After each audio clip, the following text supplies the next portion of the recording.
আজ গঙ্গা উৎসবের দ্বিতীয় দিনে গোসাইডাঙ্গা গঙ্গাঘাটে গঙ্গাকে স্বচ্ছ করার বিষয়ে সচেতনতা শিবির অনুষ্ঠিত হলো কেন্দ্রীয় সরকারের নেহেরু যুব কেন্দ্র হুগলির নমামি গঙ্গা জেলা পরিযোজনা আধিকারিক রমা সামন্তের নেতৃত্বে।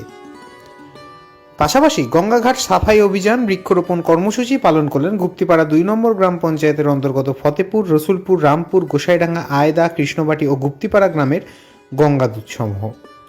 তারাই সাথে গঙ্গা আরতির মাধ্যমে এই বার্তা প্রদান করা হলো যাতে গঙ্গাকে আমরা সকল মানবজাতি স্বচ্ছ করে তাকে প্রকৃত প্রণামের যোগ্য করে তুলি এবং জলকে আচমন যোগ্য করে তুলতে পারি। উপস্থিত ছিলেন স্পিয়ারহেড টিম মেম্বার পলাশ প্রামাণিক, অতনু ঘোষ প্রমুখ। পরিশেষে সকল গঙ্গাদূত শপথ গ্রহণের মাধ্যমে গঙ্গাকে স্বচ্ছ রাখার দায়বদ্ধতা গ্রহণ করা হলো। গঙ্গা উৎসব 2020 পালিত হচ্ছে 2রা নভেম্বর থেকে 4ঠা নভেম্বর। আজকে গঙ্গা উৎসবের দ্বিতীয় দিন। আজকে গোসাইডাঙ্গা এবং রসুলপুর গঙ্গার ঘাটে গঙ্গা উৎসব পালিত হলো বিভিন্ন কার্যক্রমের মাধ্যমে। তার মধ্যে বৃক্ষরোপণ, সচেতনতামূলক শিবির, শপথ বাক্য পাঠ ইত্যাদি প্রোগ্রাম এবং গঙ্গা আরতি ইত্যাদির মাধ্যমে গঙ্গা উৎসবের কর্মসূচিকে আমরা বাস্তবায়িত করেছি।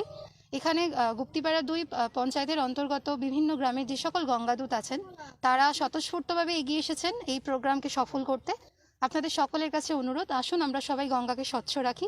গঙ্গাকে স্বচ্ছ রাখতে আমরা ব্যক্তিগতভাবে এবং সামগ্রিকভাবে যত রকম উদ্যোগ আছে সেগুলো নিয়ে এগিয়ে যাই। ধন্যবাদ। আমি রিমা সামন্ত, জেলা পরিযোজনা আধিকারিক, নমামি গঙ্গা, নেহেরু যুব কেন্দ্র, হুগলি। হুগলি থেকে বিশ্বজিৎ মণ্ডলের রিপোর্ট, HPR নিউজ।